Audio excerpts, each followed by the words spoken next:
Boys and girls, this is the Undisputed Era. Adam Cole, Kyle O'Reilly, Roderick Strong, and you're listening to Going In Raw, baby. This is the glorious one, Bobby Roode, and you're watching Going In Raw. What's up, it's your girl, Sasha Banks, the Legit Boss, and you're watching Going In Raw. You like that? Hey, friendos, Larson here, and welcome to Going In Raw. Why? Hey, Steve. Hooray, Steve's here. Why? Why do you deserve everybody? Why do you deserve a huge introduction? Y'all thought I was going to be gone again, didn't you? And then I swerved all of you. No, it's everybody, I think everybody knew. Everybody knew. Oh, my goodness gracious. Anyways, no, there's people in chat saying, Steve going to be here? Steve going to be here? Oh, thank God Steve's going to be here. So the assumption would be that you would be. Oh, yeah, no, man. They're all wondering about that. Anyways. I don't know if anybody was necessarily chomping at the bit. Ooh. Wait, gotta make sure I'm not gonna crap my pants right now, Larson. God. Oh God, I am on the verge. If that's the case, then just go home. I am on the verge, man. Yesterday went all right, I guess. Anyways, thanks for holding it down yesterday. Yeah, no problem. I know it sucks. It's not easy to do, especially a news show, because the whole point of a news show is analysis, and I just say, well, I didn't think this is the case. Yeah. All right, moving on. I know. There's no back and forth. I know. It's horrible. It's terrible. I don't know how guys like Solid Monster do it. I don't know. Man. They do like huge, long shows all by themselves. I know. It's ridiculous. So anyway. It's an impressive feat. Yeah, it is. No, totally. Shout out to Solid Monster. He's got a terrific podcast. Hell yeah. He's like the pioneering wrestling podcasting, like fan wrestling podcasting guy. He's been doing it forever. Oh, okay. Yeah, he's been doing it for a long time. Yeah. So shout out to that guy. Yeah, hell yeah. I remember when we started, sorry not to cut you off. No, go ahead. When we started, people would be like, "Oh yeah, they're fine, but they're no Solid Monster," which is totally true. Yeah, but it's still the case. I was like, "What is that? Who's that person?" And so I looked him up. I'm like, "Oh, he's been doing this like for a long time." Yeah. So yeah, it's still the case too. Yeah, it's still the case. Yeah. We're trash. I was gonna say though, if yesterday was a recap show, it'd been easier because at least there's consistent and lengthy stuff to talk about. Mm-hmm. Like I could spend 5 minutes on the revival taking Drew McIntyre's money because that was funny. Yeah. Okay. So let's get right into that. I guess. Raw.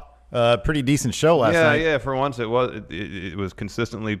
It's still too long, especially for people like me who are old and watch it in the West Coast feed. Yeah. Like 10 o'clock rolls around, I'm ready for stuff to wrap up. Yeah, for and sure. go and brush my teeth, go to bed. Yeah.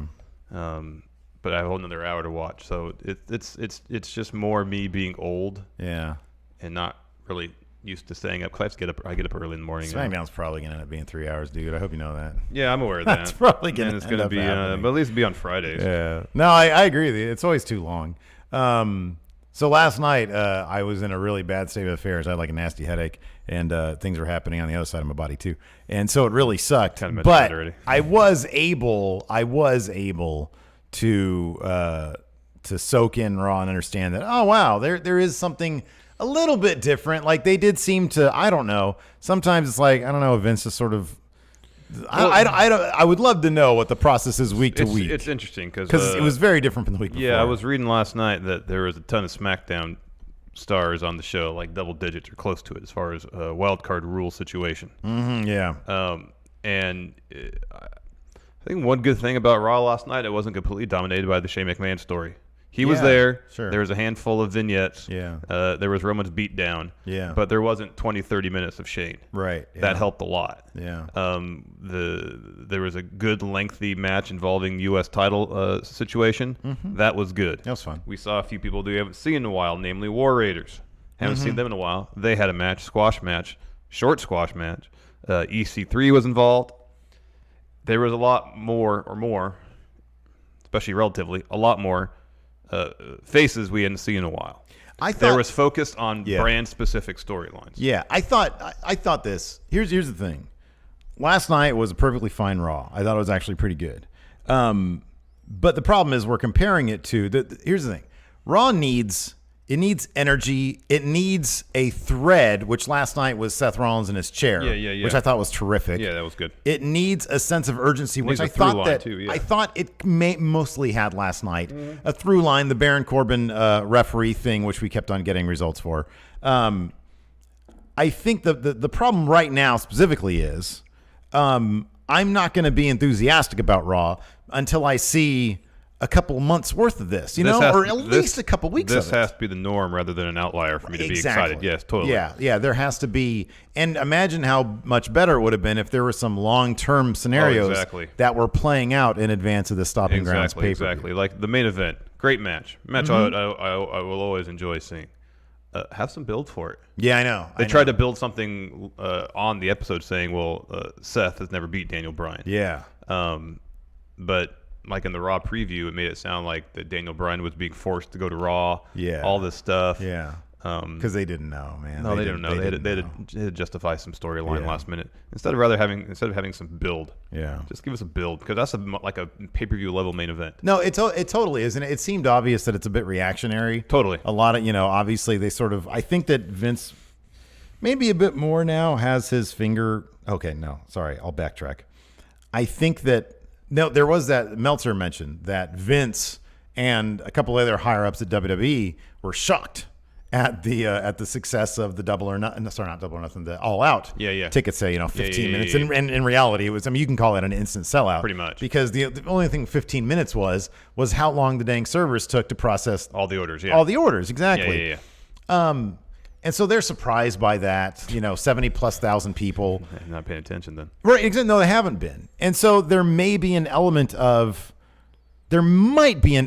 maybe among the senior writing staff, that they are pitching ideas that's a bit more reactionary to, you want this, you want this, you want this. And it's like, yeah, we just want like good stuff. Yeah.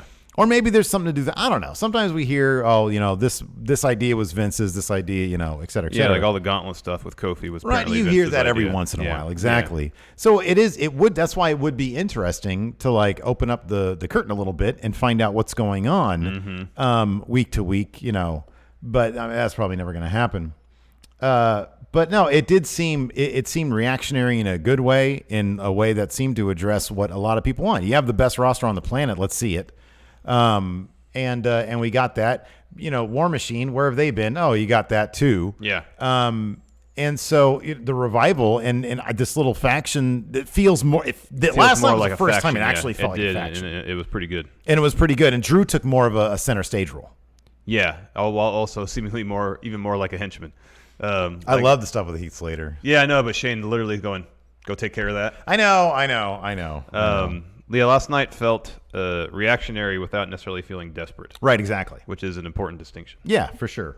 So I thought it was decent. I want to give a shout out really quick. We have some new channel members. Can you give them? We do, yeah. For Patreon, that's the one thing I forgot to do yesterday was shout out the new patrons. So okay, cool. Please do so. Let me go back. Okay, so I remember we left off on Lizard Man. Yeah. That was the last one we left off on. And of course on the Patreon at patreon.com/Stephen Larson. Even at $1, you get a shout out here on the show. At $5, you get 5 bonus episodes every single week. We've got new patrons from the weekend. Walk with Joe, 5-star Chaff Splat, Sambath Vong, Nathan Bayonne, the Brute Squad, Thomas, Broccoli told me to do it, so I did it. That's a name of a person. That's good. And Chris Galaviz. Thank you all. Thank you everybody for your support. New YouTube channel members. You got Scotty Furnace, Timu Wathan, and Donald King. We have our own Don King. Oh, wow. Going in Raw's own Don King. Own Don King. Yeah, exactly. Anyways, let's just hop right in. Yeah, let's hop right in the show. Show opened up with Elias sitting in the middle of the ring inside Staples Center, and he said he was talking to his friend Anthony Davis, and he said, Tony, why would you want to go to L.A.? And according to Elias, AD's response is, it's because I'm garbage, and I'm going to surround myself with garbage.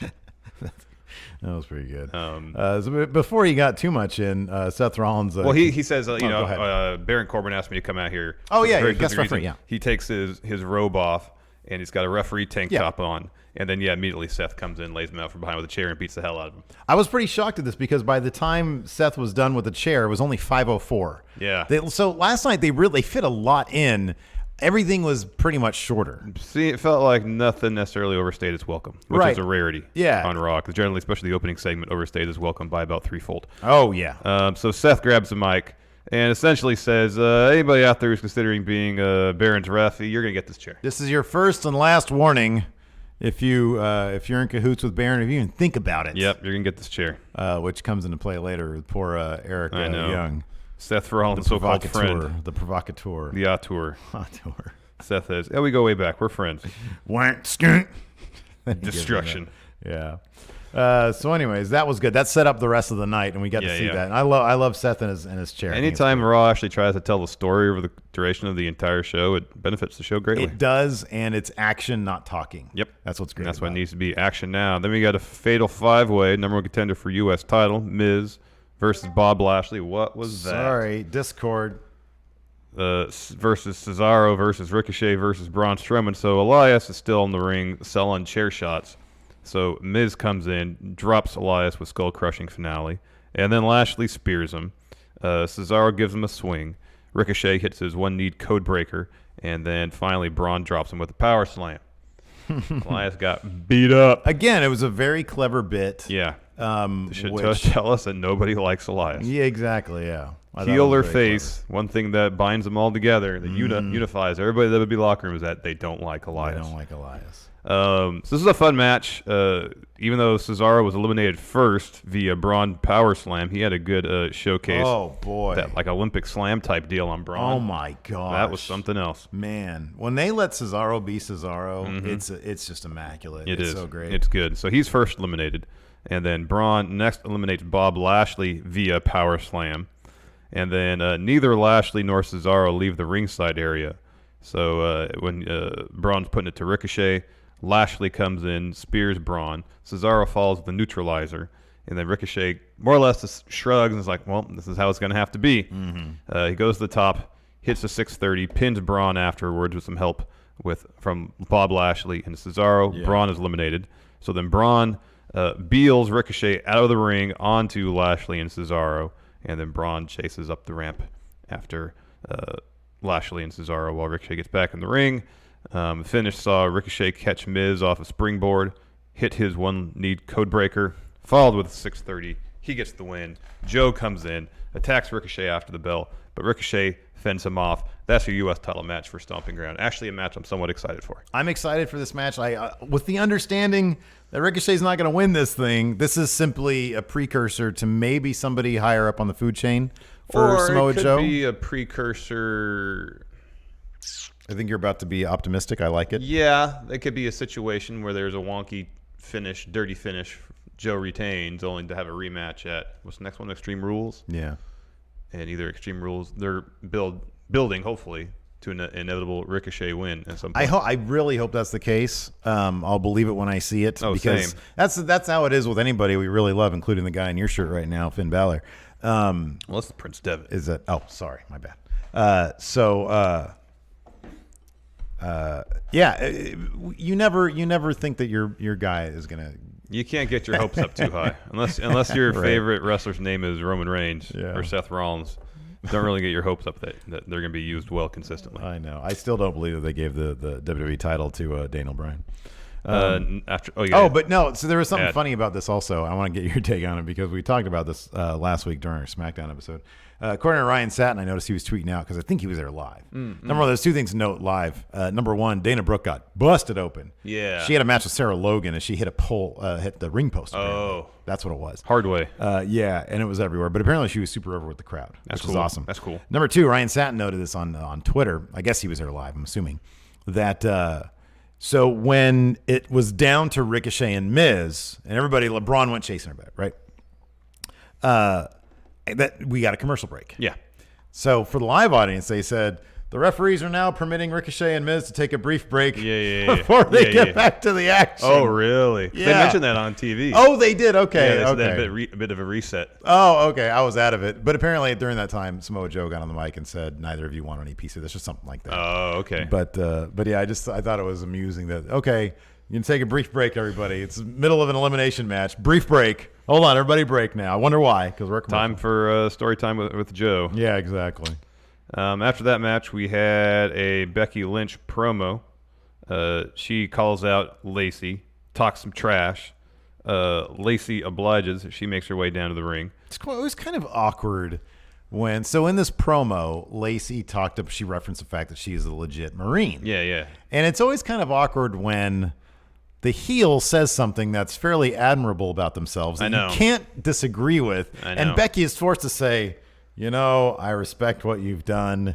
but I don't respect who you are now. You used to be a good, what you've done in the past is good, but I don't respect you now. Yeah. It just comes off as awkward, you know? I know, it really does. All that bit where Becky was saying to Lacey that you come out here and talk in the slowest pace. That was funny. Possible. Yeah, that was good. Yeah. And then Becky just drops Lacey with exploder suplex and then steals her hat. Yeah, that was cute. Gets to the top of the ramp and kicks it. Yeah. And she kicked it behind her. I thought she was going to kick it and have it land right back on her head. That'd be pretty impressive. That would have actually been pretty cool. That'd be really That'd have been impressive. better than main eventing WrestleMania. Oh, yeah. Remember that time? Didn't what's his face, Andrade? He chucked it one time and it just didn't come back down. That sounds right. I think it landed on the Tron or something like that, but it was funny. After that, Revival is backstage. There's a shot where they start from the crowd. What'd you think of that? It established something later on, so that was foreshadowing. Establishing geography of the Pretty arena. good, right? Yeah. That was pretty good. So they started the shot of the crowd and then pan over to a tunnel. They go through the tunnel, and the Revival's walking back to what is Shane's office or VIP area. It's like the Goodfellas kitchen scene, man. I wouldn't go that far. They're just establishing some geography. I mean, that shot is actually you were descending into a criminal underworld. Yeah. That's what that shot's about. Yeah. Whereas this is just establishing geography of the arena. Yeah. Helpful. But also, you're descending into the criminal underworld. Kind of, Shane yeah. McMahon. Yeah. The shadowy corridors of the arena where Shane's nefarious plans are birthed. Exactly. So anyways, back there, they're having a champagne and lobster tail party with Shane and Drew McIntyre. They're living it up. Mm-hmm. Yeah. That spread looked pretty good, too. Yeah, some steaks. Decent spread. Some steaks, some lobster tails, Yeah, champagne. man. That was good stuff. After that, we get a Baron Corbin interview. He's asked now that Elias was dropped by Seth and basically everybody else. Do you have another special guest referee lined up? And he says, I do, and I'm going to announce it on Kevin, Sammy's show. Sammy Kevin show. And then Seth hits him with a chair. End interview. Yeah. After that, Daniel Bryan, Eric Rowan have a promo at the top of the ramp where Daniel Bryan talks crap about Los Angeles, calling it the most polluted city in California. In the country. Yeah. Sorry. Even though he was in Fresno, he said Fresno was the most polluted city in the state. Yeah, it doesn't really make sense. Maybe it's per capita. LA has the reputation of being the most polluted, because in like the 80s, remember the Super Bowl was in the Rose Bowl in the 80s, and they had a skyline shot of LA, and you couldn't see the skyline of LA because there's so much smog. But I think it's much better now. Yeah. Oh, I imagine it is. Yeah. It was really bad in the 80s. Yeah. I think LA just has a reputation. I mean, air quality is still not good, but I'm guessing LA just has a reputation of having really bad air. Yeah. Or maybe he's cherry picking his facts depending on the town he's in. Yeah, I'm sure there's some entirely explanation. Daniel Bryan. Anyways, he and Eric Rowan are interrupted by War Raiders, Viking Raiders, War Machine, Viking Experience, whatever they're called now. Yeah, you got them all. They have match against Russ and Randy Taylor. Man, one of these guys looked like money. The other guy looked like they just threw me out there while I'm sick. Yeah, one dude was relatively jacked. I know. It's weird that they were brothers. I'm like, man, do you not train together or something? Because one dude... They might not have been real brothers. For a second, I was like, is that Lawrence out there? Yeah. I was like, I look like Lawrence out there. Because I remember he wrestled with James at one time. Yeah. It was like James Angel and the Troll. Yeah. Is that his name? The Yeah. Troll, something like that. Yeah. This wasn't much of a match because War Raiders win pretty quickly after their pop-up power slam. That's what they're calling the Viking Experience.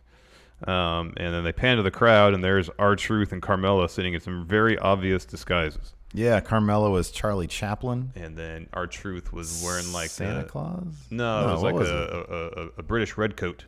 Oh, was that what it was? Yeah, okay. it looked like that. Okay. Maybe.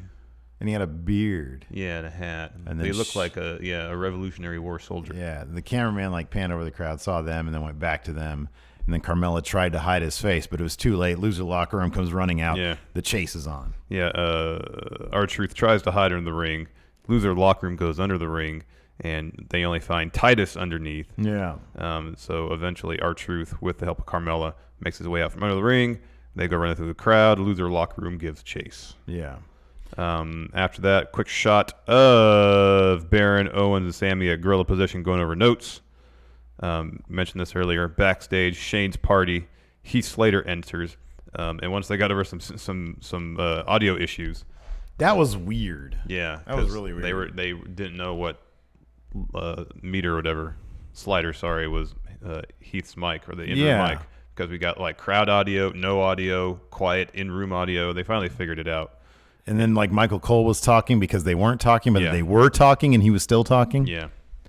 And he says, I got kids. They're getting older. They're not getting any cheaper. I need a raise. Shane says, I appreciate the fact that you come in here and ask me like a man, but my answer is no. Mm-hmm. So I'm going to let you leave like a man on your own 2 feet. Yeah. Get out of here. Then Drew gets some sort of itch in his mind, and he's like, No, Shane directs him. Shane directed that? Yeah. Oh, I thought that was just... No, he turns okay. to Drew and goes, Oh, wow, okay. No, Shane directed him to go out and follow Heath Slater. Okay. I think that would be much more effective if that was in my head. No. Drew going out there. Because Drew made a face like, all right. Yeah. I like just the idea that Drew's going to just be he's a scout or psychopath. That's what he's supposed to do. He should be a wild card. Just messed up things, and then Shane has to deal with it. And then you got like a story. it was at Shane's behest. All right. So anyways, Drew goes out there and he pulls a little swerveroo on Heath. He says, because Heath is calling like his mom or something, or his wife. And he's like, hey, I appreciate that you went in there, and I feel for you. We go way back, 3-man band. And he brought up something. Heath's like, no, I'm good. And Drew sort of accidentally drops it. Yeah. Heath goes down, and then Drew just annihilates him, like rams his head up against the wall and everything. Yeah. Revival come out, and Shane to kind of break it up. And while Shane and Drew are kind of discussing things, the Revival are down there picking up Drew's money and shoving it in their own pockets. That was pretty funny. It was great. That was good stuff. That was really good. Especially when Scott Dawson did it the first time, super sneaky like. This is a small thing. This is such a small thing. But the fact that the Revival and Drew were both wearing normal clothes and not wrestling clothes added to it, It had a very Four Horsemen type. It did. It totally did, yeah. Flair to it, if you will. Yeah. Next, Kevin and Sammy show with guest Baron Corbin. This was actually pretty funny. So Owens and Sammy, they introduce Baron, and they both say, given current circumstances, namely Sammy's experience with Seth Rollins as guest referee the previous week, Sammy's withdrawing his name from consideration to be Baron's ref. Owen says, yes, in support of my friend, I will do the same. Yeah. And Baron said, that's all right. I found someone who's more super qualified to count 1, 2, 3. He was like, I have a whole line of people out there, but I found EC3. So EC3 comes out of the stage, and he gets laid out by Seth with chair. Mm-hmm. Yeah. And then Baron grabs the mic and says, well, I guess back to the drawing board. That was funny. That was so, because it was so it was so like kind of defeated, but also matter of fact. Like, I figured that would happen. New Day to the ramp. And Kevin Owens like, what are you doing here? Kofi says, I'm WWE champion. I can do what I want to do. And the New Day can as well. Baron proposes a 6-man tag match, and then the New Day say, well, if there's only a referee who can sanction this match, and they all look over, there's EC3.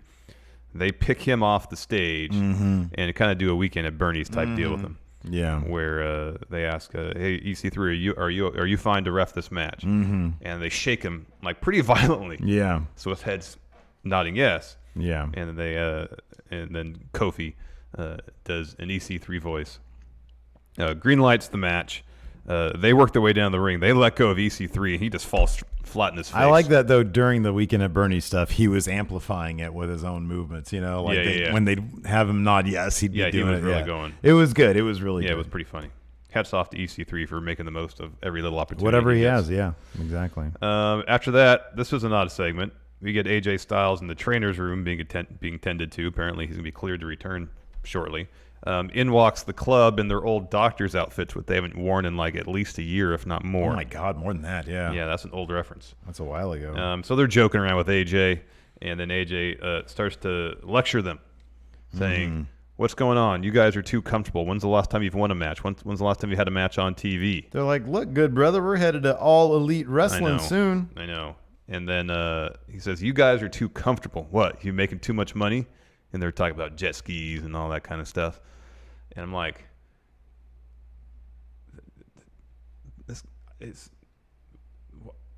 that's confusing. Yeah. I mean, it's not their fault they haven't been on TV. Yeah, but so I saw the same sentiment on Twitter also. Yeah. I kind of like when they explain away bad booking and not having opportunities on TV by saying that they're lazy. Yeah. Like, I'm okay with that because, I mean, you can't just say, hey, What have you guys like? Why have you guys not been booked? Why has Vince not written you into the show? Yeah. You know, I mean, I know it's a weird line between the two of them, but I kind of get it. It's like the idea that they've been gone is because they've been lazy. I know, but I feel like that's passing blame for their absence on TV to the performers when it doesn't seem like it's their doing, you know? Yeah. No, I know. I get it. I'm just saying I'm hoping The optics of it aren't good for the club, but especially if the case is they're out the door and they're kind of giving them a last hurrah with AJ, but it's also kind of a means to humiliate them potentially. We'll see. Well, if that's what it is, it's terrible. Of course, absolutely. Yeah, I agree with you there. I just hope that it's the other thing. I hope that it's what they did with the revival. Mm-hmm. Hey, you have some concerns about stuff. You're looking to get out of here. WWE needs to be concerned about like people that they've underutilized. It's one thing to let go of like a Ty Dillinger, but like the club, and they acknowledged this on TV last night when they were during entrance or whatever. They're 3-time IWGP Tag Champions. One of the most respected tag teams that we have, et cetera, et cetera. And they need to get back on track. I'm hoping this just means they're going to start doing something more with them. that'd be nice. I mean, I know that's probably talk about being cautiously optimistic when I shouldn't be, but still. Next, New Day versus Baron, Owens and Sammy, and for some What the hell reason, is EC3's Twitter account. they make this a 2 out of 3 falls match. Don't know why. Still, they just did. Anyways, first fall saw Xavier Woods pin Sammy with a roll-up, and then towards the end, Corbin accidentally hits a clothesline on Sammy when Kofi ducks it. Owens gets in his face, super kicks him, and then he and Sammy leave the ring, and then Kofi hits Trouble in Paradise on Baron, pins him, New Day win 2-0. Yeah. Like the first fall seems largely unnecessary. They could have just finished the match that way. Mm-hmm. Yeah. Yeah, I know. I understand it. Yeah, I know. Next, Nikki Cross and Alexa Bliss backstage. Alexa gifts Nikki, a mug, and inside the mug is like a little scroll. Yeah, that was kind of an interesting touch. Yeah. Yeah. And it says that the gift is a tag title match. Yeah. Later on this evening. On a scroll. Yeah. But it is what it is. It's very formal. Yeah, it's very formal. After that, Paul Heyman promo. This was good. Yeah. I like this because he was freaking out a little bit about Seth Rollins, or was acting freaked out about Seth Rollins in his chair, and saying that's the only way Seth Rollins can beat Brock Lesnar is with a chair. He can't go to man to man, and that Brock might be here tonight. Might be there at Stomping Grounds. He might not be. Yeah. Heyman said he's also not going to be the guest referee at Stomping Ground. Yeah. He started out with that. That was the good stuff right there. And then next we had Baron and Eric Young talking backstage. Baron was pitching EY on being the guest ref. Eric Young said he'd taken it into consideration. He looks really different with no hair. Like he's almost unrecognizable from what I'm used to seeing him as member of Sanity. Yeah, I've seen enough glimpses of him to be like, okay. And plus, I think I watched a little bit of his stuff back in TNA when he didn't have like pre-beard. But yeah, he definitely looks like generic wrestler at this point. It's kind of a bummer. Mm-hmm. The whole Sanity thing is a giant bummer. It's a huge bummer, man. Yeah. So anyways, he's walking away from that conversation, runs into Seth, and Eric Young's like, I just told him I'd consider it. I'm not going to do it. Mm-hmm. And Seth's like, I know. We go way back. And I wouldn't expect you to do that to me. And then he just lays him out with a chair anyways. Yeah. I like that because like even talk to Baron Corbin and you're out. Yep. Poor Eric Young. I know. Next, Usos promo. I'm happy even with the move to Raw from SmackDown. They let him do their atmospheric promos. Mm-hmm. Yeah, that was cool. I was happy about that. There was a lot of fog in this one. There was a lot of fog. Yeah. And then that led to the Usos taking on the Club. Mm-hmm. Earlier AJ said referred to the Usos and not the Club as the best tag team in the world, or one of the best tag teams in the world. The Club were dominant until Carl Anderson decided to start throwing up two sweets. Yeah, man. And then you could see AJ. I don't know if they cut during the match after right after the two sweet thing. They cut during the match back to AJ. Yeah. They cut to him once when things were fine. And then they did the two sweets. They ended up taking the loss, and then you see AJ backstage, and he's just very frustrated. Yeah. Yeah, Luke Gallows took the pin after stereo super kicks from the Usos. I mean, Triple H is teaming up with those three guys in Japan, so I know. I don't know. I don't know either. I don't know, man. Next, this was odd. a Twitter promo that Hogan cut for the Women's World Cup team that happened the day before. What was this? Like the match had already happened. Yeah. Like they just wanted to shoehorn Hogan into the show. Evidently. No, thank you. Evidently. Next, we had Roman Reigns come down the ring. He dropped a brief promo, pretty much saying, Shane, get out here. Shane shows up in the Titantron. Essentially says, no. Then he passes the vocal duties over to Drew. Drew says he's going to destroy Roman at Stomping Ground. This is a really good promo. Yeah. Roman leaves the ring, and thankfully for the shot prior, we know exactly where he's going based on how they laid out the geography of the arena. That is some inspiration right there, man. That is some inspiration. Some decent cinematography. It is. So he heads to the party backstage. He's intercepted by the Revival in the corridor. He lays them out. Roman goes into the VIP room, goes after Drew and Shane. Roman puts Drew through the catering table. Thankfully, there was no more lobster or steak on there to be wasted. Oof, yeah, that'd been rough. That'd have been rough. Shane tries to run away. Roman gives chase, intercepts Shane by jumping over the barricade ringside. Back in the ring, Shane eats Superman punch and a spear, all while wearing some Travis Scott Jordan 1s, expensive and secondary mark expensive shoes. How much do they go for? I don't know, probably like $800. Ooh, my I'm just goodness guessing. gracious. I'll look right now. Oh, though. man. After that, while you do that, after that we had Bailey, Naomi, and Natalia backstage. Man, I kind of remember this. At this point, I was in pretty bad shape. But I remember Charlie gave an interview with Bailey. She said there was some business on social media or Sorry, something. about $1,000. About Bailey. Wow. About, let me see those. Yeah, they're okay. About Bailey dissing a fan outside for wearing a Alexa Bliss shirt or Nikki Cross shirt or something like that. And Bailey, Nikki Cross shirt. And Bailey says, oh, that's just Alexa's doing. Yeah. And then the phone makes its way over to Natalia and Naomi, and they're all acting like, well, okay, well, maybe this is Truth exposed. Yeah, maybe. Yeah, man. I like it. Give Bailey an edge. Have her be like, take the Sasha thing of like not liking fans when she's outside like WWE. Like, hey, I'm at the airport right here. F off. I haven't slept in a day and a half. Right, exactly. I got mud butt. Leave me alone. Yeah. Next, Iconics versus Alexa Bliss and Nikki Cross for the tag titles. We get an Iconics promo beforehand. Talking trash about Los Angeles. Yeah, what did they say about Los Angeles? It had A-listers and stars. I forget what the punchline was. In any event, they had a match. Yeah. Bailey comes out, sits ringside. Yeah. Towards the end, Billy Kay knocks. Gosh, I can't talk today. Billy Kay knocks Alexa off the apron. Bailey is sitting at the foot of the ramp, kind of in an office chair. She gets up in Alexa's face.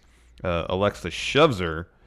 This distracts Nikki for a bit because Billy gets a roll-up win. Iconics retain. Yeah, they actually got a win.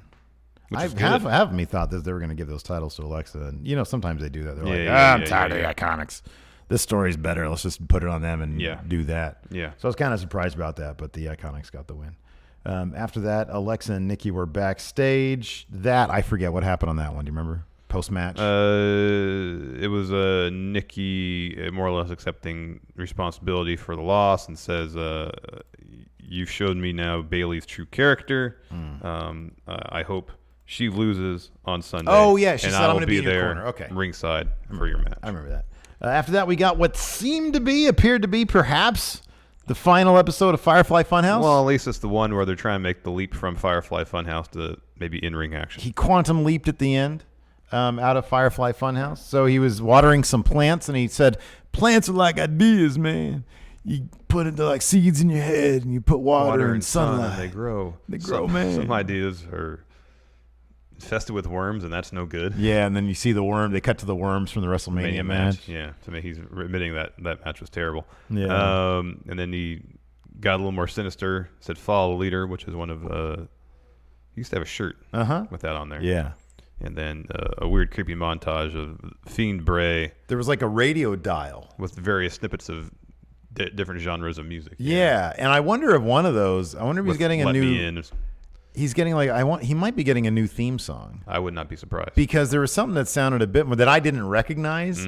That sounded a bit more up tempo, like a Slipknot type thing. Yeah, there's a heavier song. Yeah, and I wonder if that might be. Could be. But they should have that through the dial, various genres for his theme music. Yeah, have like it change. Just so then he's sort of as the Fiend in Firefly Funhouse, and it's all dark, and he's like starting to like phase out of it, and then he like disappears. Yeah, and so at that point we're pretty close to the end of the show, so it was like it'd be odd if he like appeared in the ring or something. Yeah. But he might appear at. But he also said something like, I created this place so we can all be together. Yeah. And there's Abby and Ramblin' Rabbit. Yeah, it shows them all. Yeah. Devil Vince, everybody. Yeah, it'd be interesting to see what happens next. I don't know. I mean, even if he starts wrestling or makes an appearance at Stomping Ground, I'd be surprised if they stopped doing Firefly Funhouse because I think it's been so successful. Maybe that's just their attempt to transition out of that world into the wrestling world. You can always go back and forth. Yeah, sure. Next, we got a Daniel Bryan and Rowan interview at Gorilla. This I don't remember. Daniel Bryan looked right into the camera. They did like a close-up on him, like towards the end, and he just said that Seth Rollins hasn't beaten him before. Okay. There's one thing that Seth Rollins hasn't done. It's beat me. Beyond that, I don't remember much about it. That sounds like So then we had kind of the match. We had Daniel Bryan, Seth Rollins, but very soon Eric Rowan got involved. Yeah. Gave him the claw bomb. Iron claw. Yeah. On Seth on the apron. Ref throws out the match. Mm-hmm. And then just everybody that's involved in any story that's going to be on Stomping Grounds, pretty much from the men's division anyways, and the tag division, comes down. A big scrum happens. People are getting thrown around. Well, there's Kevin Owens, there's Sami Zayn, there's Revival, the New Day, and the Usos. Yeah. Faces more or less clear the ring. Baron Corbin is noticeably absent. Yes. They all kind of brawl. Everybody's separated. Match is restarted with everybody. Nobody's allowed ringside. Yeah. Everybody is banned from ringside. And then we got about 11 minutes of match. There's a spot where Seth hits the superplex, goes for the Falcon Arrow. Daniel Bryan reverses the S-lock. Seth gets the ropes.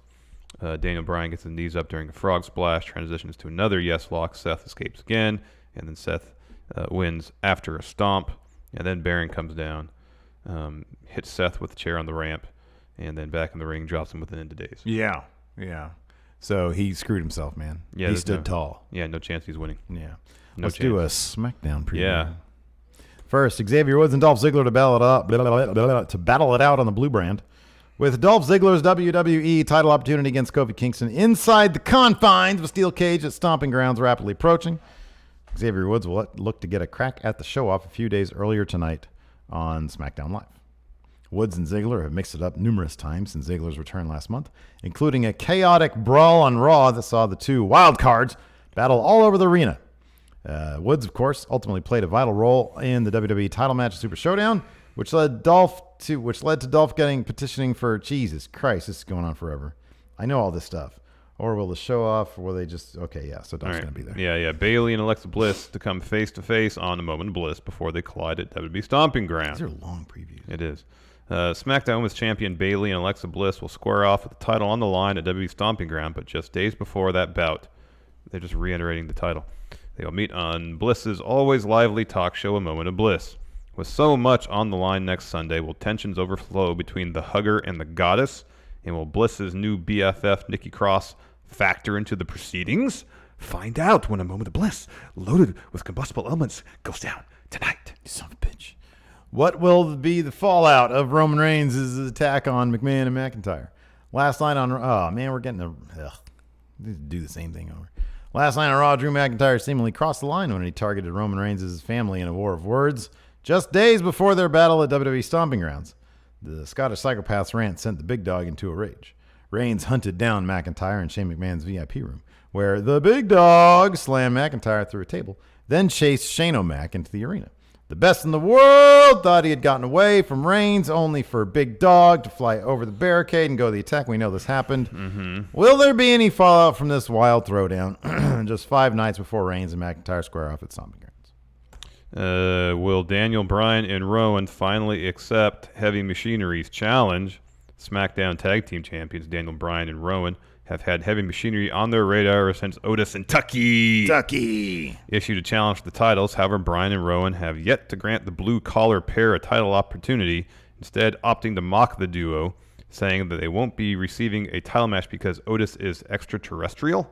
I didn't hear that. Heavy Machinery sent a message to the champions last week by demolishing the YOLO. He's an alien now? That's what he's saying. Demolishing the YOLO County Tag Team Champions. That's Dave Dutra and AJ Kirsch. But will they get a chance at the Blue Brands Tag Team titles sometime soon? Yeah, I don't remember. They got to put those YOLO County titles on the line too. They've been selling those things. Like, you can buy those. I know. Go to AJ Kirsch's Twitter account, and he has a link there. Dave Dutra has shirts. Yeah, that's right. They're making those titles. Good. They're just good price too. It's only like $10. Yeah. Or 15, something like that. I think it's 10 for one, 15 for two, and no shipping in the U.S. It was something like that. Something like that. Anyways, I mean, if they want some more cardboard, we have a ton back here. Yeah. We can make a bunch of them. Yeah. Can R-Truth hang on to the 24/7 championship? Did they ever go with R-Truth, the whole being locked in the thing? Did they do it on social media at least? Maybe. They didn't do anything on the episode after making a huge deal about it. The case containing 24/7 champion R-Truth made it to LA for Raw last night, and a disguised Truth and Carmella attempted to watch the Red Brand from the WWE Universe. Unfortunately, several superstars saw right through their costumes, and Chase was on. 24/7 champion scrambled out of the ring where he ran into Titus O'Neil and eventually escaped with the title still in his grasp.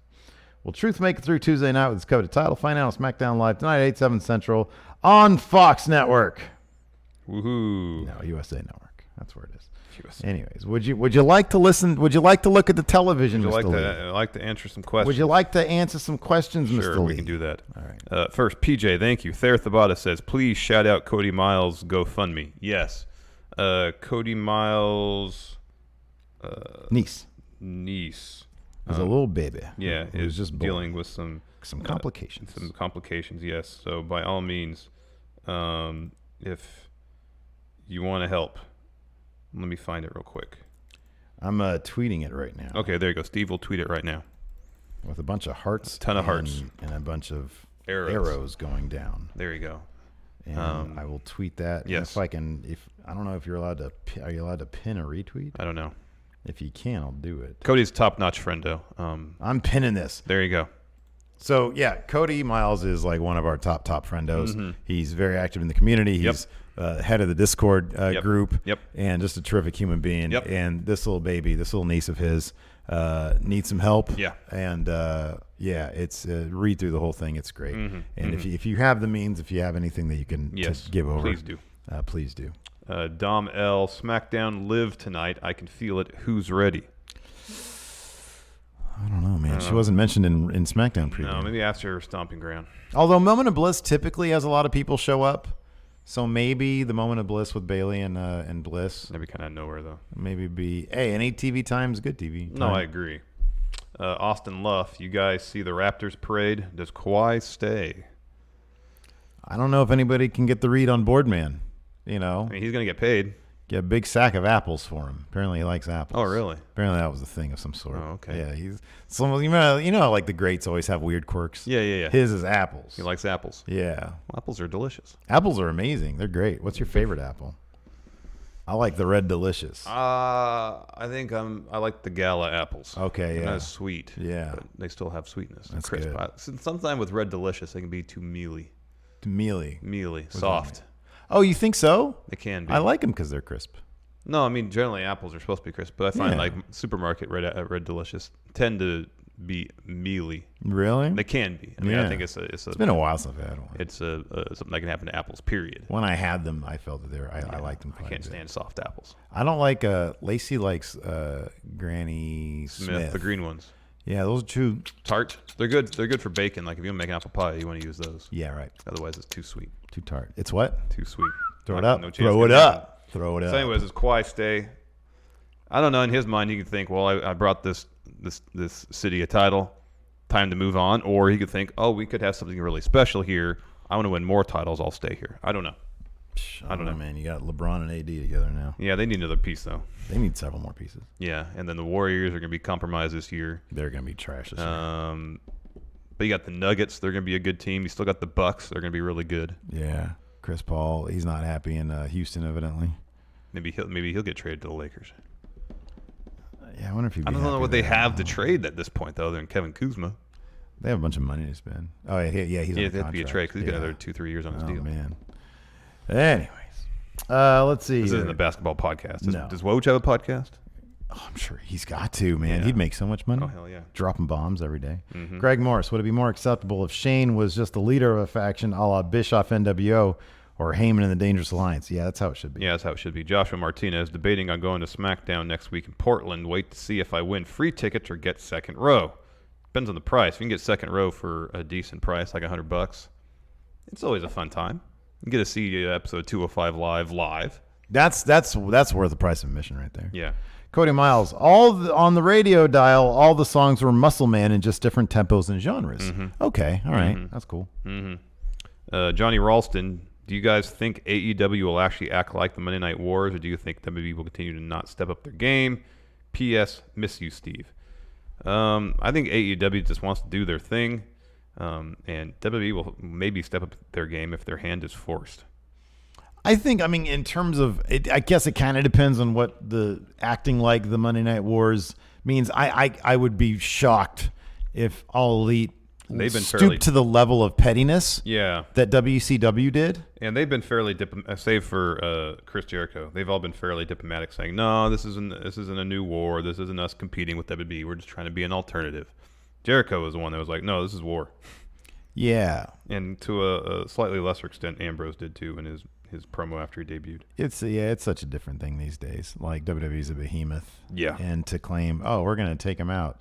I mean, that was bitch. I was been reading that. Oh, by the way, big shout out to Draft House Games. Yes. They sent us that WCW Nitro book, the new book that's called Nitro. It's a terrific breezy read. I'm reading it right now. I was reading it in the bathroom yesterday, which is why I'm not bringing it back in here. No. But Draft House Games, check them out on YouTube. They're terrific. They've been supporters of Going in Raw for such a long time, and they've done so much for us. Yes. Draft House Games, They're check great. them out. Fantastic. Thank you so much. Josh Little and Braves Father's Day picture, I guess. Did you notice that JoJo is not scared of the Fiend? Does she not see him while other wrestlers not see the Fiend? Oh, I don't know, man. I'm sure people. That's I'm a good. sure That's a wrestlers- cool idea, though. I'm sure wrestlers will see him. Jay Sean Lawrence, thank you. Sandra, shout out to the jobber in the green trunks, Justin Uberstud. He was also part of No Way Jose's conga line the last time they were in L.A. All right. He was the one at that time wearing the hamburger costume. Sandra plugged into the LA indie scene. Absolutely. Cody Miles, also the director of Funhouse, Firefly Funhouse, did an AMA on Reddit. He said there were 8 episodes shot. All right. And that was the 8th one. Okay, last so I night. guess it is over. That's a bummer. Well, no, I mean, I think to your point, like I kind of figured those were all shot in bulk. Yeah, they yeah. could go back and do them. Oh, I It's hope not so. That's not out of the realm of possibility. I hope they do. Steve's favorite type of super chat message retracted. Nice. Sammy Garcia, where's the AAA review at? Did you watch all of the show on Sunday? I only watched the gifts that were available. Okay, I watched the first half of it.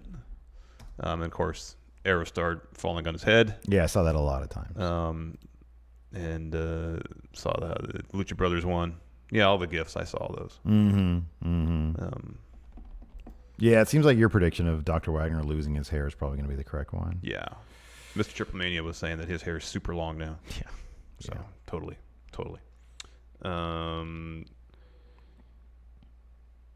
Dark Leon. AJ and the club teaming up again?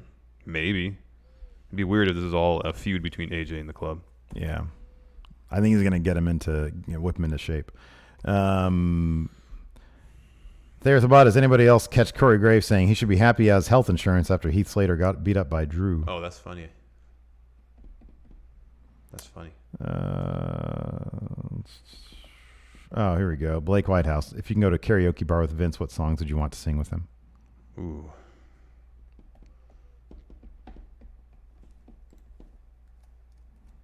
I wanna hear, Whatever that weird WrestleMania, that Slammy Award dance was. I want to hear Vince sing some Leonard Cohen.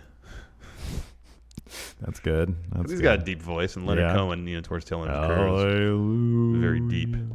Like that song that's at the end of Natural Born Killers. I think it's called The Future. Have Vince sing that. I don't remember that one, but yeah, Leonard, that'd be interesting. Or some Bob Dylan. It's like a Rolling Stone. It's like a Rolling Stone. Rich, does the math seem proper for what will happen at Stomping Ground? Becky, Roman, and Ricochet all stood tall. Becky's not losing that title. I wouldn't be surprised if Shane helped Drew win, and Ricochet's not winning now. Yeah.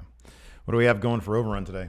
We're going to talk about Scarlett Bordeaux being a free agent. Ooh, but maybe not her beau. Yeah. Yeah. Anyway, what a killer situation that is, Larson. It is. They're at a crossroads, apparently, in their careers. Pretty much.